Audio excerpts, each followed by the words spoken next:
বিসমিল্লাহির রহমানির রহিম। অত্যন্ত দুঃখ ভারাক্রান্ত হৃদয় নিয়ে আমরা এখানে কথা বলতে হচ্ছে আমাদেরকে। আমরা অত্যন্ত শান্তিপ্রিয় উপায়ে, নিয়মতান্ত্রিক উপায়ে একটা প্রক্রিয়ার মধ্য দিয়ে যাচ্ছিলাম।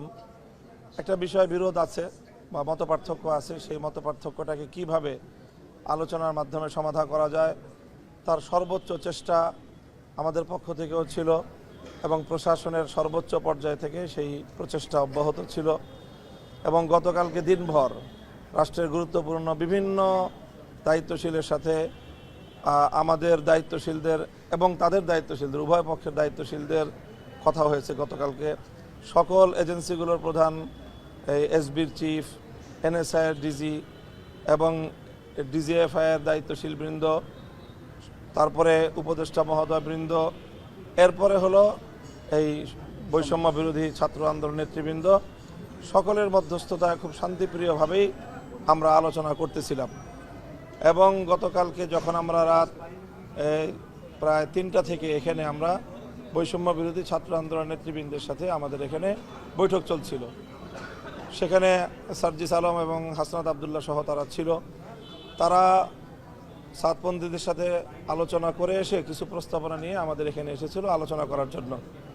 সেই আলোচনার মধ্যেই তারা জানতে পারলো সামাজিক যোগাযোগ মাধ্যমে যে ওখানে টঙ্গীতে সাতপন্থীরা হামলার প্রস্তুতি নিচ্ছে বা হামলার করছে। এই ধরনের প্রস্তুতির আভাস পেয়েই তারা তখন এখান থেকে ফোনে তাদের দায়িত্বশীলদের সাথে এখানে আমাদের সামনে বসে তারা যোগাযোগ করলো। সার্জিস আলম এবং হাসনাত আবদুল্লাহ উভয় তাদের সাথে কথা বলল এবং স্পেসিফিক নাম সহ আমি বলছি, জনাব ওয়াসিফুল ইসলাম সাহেবের সাথে কথা বলেছে, ওনার ছেলে উসামার সাথে কথা বলেছে, তারপরে আবদুল্লাহ মনসুরের সাথে কথা বলেছে। তাদের সাথে কথা বলে বলতেছে, তারা এখান থেকে বলল যে আপনারা যদি কোনোভাবে আইন নিজেদের হাতে তুলে নেন অথবা আলোচনার মাধ্যমে আমরা কোনো একটা মীমাংসা দেওয়ার আগে আপনারা যদি নিজেরা সেখানে কোনো ধরনের ওখানে প্রবেশ করার চেষ্টা করেন তাহলে অবশ্যই সেটা আপনাদের বিরুদ্ধে আমরা সকলে ঐক্যবদ্ধভাবে পদক্ষেপে যেতে বাধ্য হব। এই ধরনের কথাবার্তা বলার কিছুক্ষণ পরেই তারা সেখানে হামলা চালায়। যখন হামলার সংবাদ আসে তখন তারা তাদেরকে বারবার যোগাযোগ করার চেষ্টা করেছে, তখন সার্জিস আলম এবং হাসনাত আবদুল্লাহর ফোন তারা কেউ রিসিভ করেনি। এইভাবে তারা হামলা চালায় আর এর কিছুক্ষণের মধ্যেই আমাদের কাছে হামলার যাবতীয় তথ্যগুলি আসতে থাকে এবং ইতিমধ্যে আমাদের 3জন ভাই শাহাদাত বরণ করেছেন। ডিজাইন, এলিগেন্স, বিউটি, সেরা পণ্য সবার জন্য জেভিকো। ইন্না লিল্লাহি ওয়া ইন্না ইলাইহি রাজিউন। তাদের প্রত্যেককে ধারালো অস্ত্র দিয়ে তাদেরকে আহত করা হয়েছে, আঘাত করা হয়েছে, রক্তক্ষরণ এবং মারাত্মকভাবে তাদেরকে আঘাত করে তাদেরকে হত্যা করা হয়েছে। আর অসংখ্য অগণিত আমাদের ভাইয়েরা তারা সেখানে আহত হয়েছে, মারাত্মকভাবে ইনজুর্ড হয়েছে। প্রায় অনেকেরই আঘাত বুকের মধ্যে, পেটের মধ্যে ধারালো অস্ত্রের সাহায্যে তারা এই আঘাতগুলো করেছে। অর্থাৎ সম্পূর্ণরূপে এখানে একপক্ষীয়ভাবে হামলা হয়েছে। সন্ত্রাসী কায়দায় সেখানে আমরা এমনও তথ্য পাচ্ছি যে সেখানে তারা পেশাদার হত্যাকারী, পেশাদার খুনি, কিলারদের সহ এই অভিযানটা পরিচালিত হয়েছে। অত্যন্ত দুঃখজনকভাবে আমাদের কথা বলতে হয় যে সংবাদ মাধ্যমে অনেকেই সংবাদ প্রচার করছেন যে দুই পক্ষের সংঘর্ষ বা সংঘাত। এটা সম্পূর্ণরূপেই একপক্ষীয় আক্রমণ হয়েছে, হামলা হয়েছে। রাতের অন্ধকারে অতর্কিতে সন্ত্রাসীরা আক্রমণ চালিয়ে তবলিগ ঘুমন্ত এবং সেখানে দায়িত্বরত আমাদের যে সকল তবলিগের সাথী ভাইয়েরা ছিলেন তাদেরকে হত্যা করেছে এবং তাদেরকে আহত করেছে। এই বিষয়টা সংগঠিত হওয়ার পরে স্বাভাবিকভাবেই সারা বাংলাদেশের সকল তবলিগের সাথী এবং লক্ষ লক্ষ ছাত্র জনতার মধ্যে যে ক্ষোভ অগ্নিগর্ভ হয়ে উঠেছে গোটা বাংলাদেশ।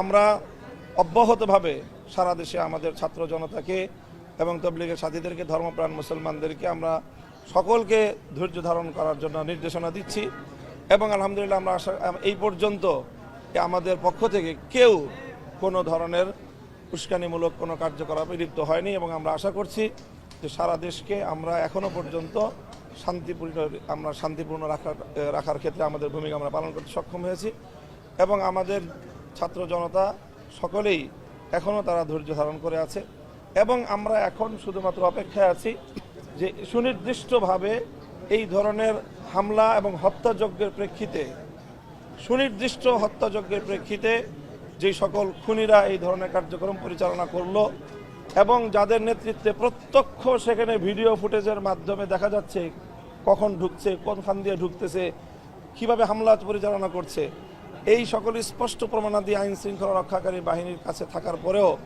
যদি তাদের বিরুদ্ধে আইনানুগ ব্যবস্থা গ্রহণ না করা হয় তাহলে সেই ক্ষেত্রে পরিস্থিতি আমরা কোনোভাবেই সামাল দিতে পারবো না। এজন্য অনতিবিলম্বে যারা এই হত্যাকাণ্ডের সঙ্গে নেতৃত্ব দিয়েছে, ওখানে সব ভিডিও ফুটেজে দেখা যাচ্ছে আব্দুল্লাহ মনসুর, উসামা ওয়াসিফদের নেতৃত্বে সেখানে রাত্রে মোটরসাইকেল শোভাযাত্রা সহ একেবারে শোডাউনের মাধ্যমে সন্ত্রাসী বাহিনীর মতো করে সেখানে একটা ঘুমন্ত এলাকায় সেখানে তারা ঢুকেছে। সেখানে একটা মাদ্রাসা আছে, সেই মাদ্রাসায় সব ছেলেরা কোরআনের হেফজো পড়ে, হেফজোখানা, প্রায় শতখানিক ছাত্র সেখানে পড়াশোনা করে, সব ছোট ছোট বাচ্চা। সেই বাচ্চাদেরকে জিম্মি করে তাদের শিক্ষকদেরকে বেদম প্রহার করেছে, আঘাত করে, এমনভাবে আঘাত করেছে যে তাদেরকে মারাত্মক ইনজুর্ড অবস্থায়, মুমূর্ষ অবস্থায় তাদেরকে হাসপাতালে ভর্তি করতে হয়েছে। এই অবস্থায় সেখানে সেই সকল ছাত্রগুলোকে জিম্মি করে তাদের মধ্যে মারাত্মকভাবে ভীতির সঞ্চার করে সেই মাদ্রাসা তারা করায়ত্ত করেছে, দখল করেছে। এখান থেকে সার্জিস আলম নিজে, হাসনাত আবদুল্লাহ নিজে ওয়াসিফুল ইসলাম সাহেবকে জানিয়েছে যে সেখানে মাদ্রাসা আছে, সেই মাদ্রাসায় পর্যন্ত আপনার বাহিনী তারা হামলা চালিয়েছে। উনি সেখানে পরিষ্কার বললেন যে মাদ্রাসা বন্ধ, মাদ্রাসা নাই, অস্বীকার করলেন। তাদের সর্বোচ্চ ব্যক্তিত্ব তিনি এইভাবে সার্জিস আলম এবং হাসনাত আবদুল্লাহদের সাথে মিথ্যাচার করলেন। অথচ সেখানে আমাদের কোমলমতি ছোট ছোট শিশুরা তারা এই হামলার সম্মুখীন হয়েছে। তাদের আর্তচিৎকার সেখানে ফোনে ভেসে উঠেছে। সেই আর্তচিৎকার শুনে আমরা তো দূরের কথা, বৈষম্য বিরোধী ছাত্র আন্দোলন নেতৃবৃন্দ তাদের চোখের পানি সংবরণ করতে পারে নাই। সেখানে তারা এই অবস্থার মধ্যে আজ এইভাবে সেখানে আমরা হামলার সম্মুখীন হয়েছি এবং সম্পূর্ণরূপে একতরফা সন্ত্রাসী আক্রমণ হয়েছে। আমরা সংবাদ মাধ্যমগুলোর কাছে বিনীত অনুরোধ করব যে আপনারা দয়া করে এই ঘটনাটাকে দ্বিপাক্ষিক সংঘর্ষ হিসেবে আখ্যায়িত করে খুনিদেরকে আড়াল করার চেষ্টা করবেন না। প্রকৃত হামলার চিত্রটাকে আপনারা ভিন্ন কালার দেওয়ার চেষ্টা করবেন না। যদি আপনারা এটা করেন তাহলে সংবাদ মাধ্যম তাদের দায়িত্ব পালন করতে আমি মনে করি যে ঐতিহাসিকভাবে আপনাদের ভুল হবে এবং সেটার ক্ষেত্রে প্রকৃত ঘটনার প্রকৃত দোষীরা আড়ালে চলে যাওয়ার হয়তো সুযোগ পেতে পারে। আচ্ছা মামুন ভাই, আর 10 দিন পরে হচ্ছে আপনাদের ইজতেমা শুরু হওয়ার কথা ছিল।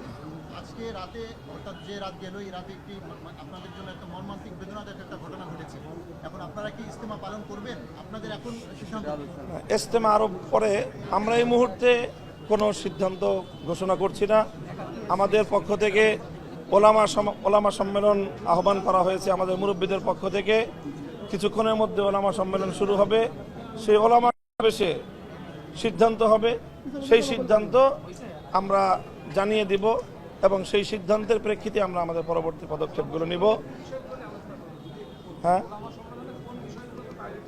ওলামা সম্মেলনে চলমান এই যে পরিস্থিতি, এই যে তারা আক্রমণের শিকার হলাম এবং আমাদের লোকজন যে নিহত হলো, আহত হলো, হতাহত হলো এবং এইভাবে প্রশাসনের নাকের ডগায় প্রকাশ্যে দিবালোকে রাষ্ট্রের বিরুদ্ধে সরাসরি যুদ্ধ ঘোষণা করছে, তারা করেছে।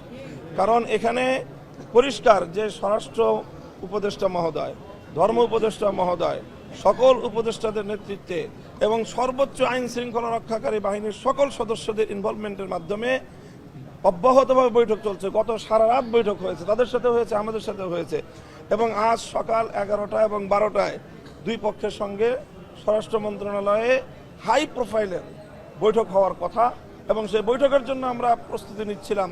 সেখানে আমরা কথা বলবো এবং আলোচনার মাধ্যমেই আমরা একটা মীমাংসায় পৌঁছবো। তো সেই ক্ষেত্রে এরকমভাবে অতর্কিতে হামলা চালানো, এটা গোটা রাষ্ট্রযন্ত্রের প্রতি, সরকারের প্রতি, গোটা বাংলাদেশের প্রতি একটা সম্পূর্ণরূপে একটা চ্যালেঞ্জ বলে আমরা মনে করি। এবং আমাদের এই ক্ষেত্রে ধারণা হলো এটাই যে স্বাভাবিকভাবে বাংলাদেশ বিরোধী যে চক্রান্তটা রয়েছে, যারা বাংলাদেশকে এই মুহূর্তে অস্থিতিশীল করার চেষ্টা করছে, বাংলাদেশকে ধ্বংস করার চেষ্টা করছে, সেই বাংলাদেশ বিরোধী চক্রের সঙ্গে এই হামলার অবশ্যই যোগসাজশ রয়েছে। এবং তারা যারা এই ক্ষেত্রে ওই সাতপন্থীদের যারা দায়িত্বশীল, তাদেরকে আমি মনে করি যে এখন কোনোভাবেই তাদেরকে শুধুমাত্র তবলিগ জামাতের মুরব্বী হিসেবে পরিচয় দেওয়ার কোনো সুযোগ নেই। তারা সম্পূর্ণরূপে মানে রাষ্ট্রের সঙ্গে বাংলাদেশের সঙ্গে যুদ্ধ ঘোষণাকারী একটা মানে সন্ত্রাসী বাহিনী হিসেবে তাদেরকে চিহ্নিত করা ছাড়া আর কোনো উপায় নেই। আচ্ছা, আমরা কি এই কথা বলতে পারি কিনা যে আপনাদের উলামা সম্মেলনের পরেই আপনারা ইজতেমার বিষয়ে সিদ্ধান্ত নেবেন? এখানে কি বলতে পারি? না ইজতেমার ইজতেমার সাথে এখানে কোনো সম্পর্ক নাই। ইজতেমা এখন অনেক দেরি, ইজতেমা এখনো 40 দিনের পরে। 40 দিন করে ভাই আপনাদের 31শে জানুয়ারি 31শে জানুয়ারি।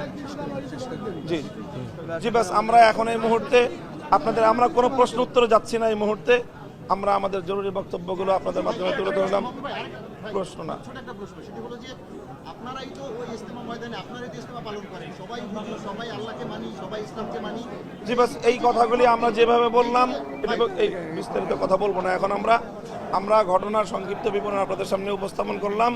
মিডিয়ার সকল দায়িত্বশীল এবং সংবাদকর্মীদের কাছে আমাদের উদাত্ত আহ্বান থাকবে যে আপনারা দয়া করে এই ঘটনাকে সংঘর্ষ হিসাবে আপনারা নিউজ করবেন না। এটা একতরফা হামলা হয়েছে সেখানে, এবং সকল যারা আহত, ইনজুর্ড, যারা নিহত, তারা সব এক পক্ষীয়, আর আক্রমণকারীরা আরেক পক্ষীয়। এখন কারো বাড়িতে ডাকাতের আক্রমণকে যদি আপনি বাড়িওয়ালা ডাকাতের সংঘর্ষ হিসেবে চিত্রিত করেন, তাহলে সংবাদ মাধ্যম কোনোভাবেই আপনারা দায়িত্ব পালন করছেন না, বরং আপনারা ডাকাতদেরকে আড়াল করার চেষ্টা করছেন বলেই আমরা দেশবাসী এটাকে এইভাবেই নিবে। কাজেই আপনাদের কাছে আপনারা যাচাই করেন, প্রয়োজনে আপনারা তথ্য দেখেন যে গত রাতের এই আক্রমণ, শেষ রাতের গভীর রাত্রের ঘুমন্ত মানুষের উপরে এই আক্রমণে কোনোভাবে আমাদের এই জুবায়েরপন্থী হিসেবে আপনারা যাদেরকে আখ্যায়িত করছেন বা সুরাই নিজামের অনুসারী বলে যাদেরকে আখ্যায়িত করা হচ্ছে, তাদের কারো কোনো ন্যূনতম কোনো ইনভলভমেন্ট ছিল কিনা আক্রমণের ক্ষেত্রে, আপনারা সেটা যাচাই করে যথাযথভাবে আপনারা সংবাদ প্রচার করবেন।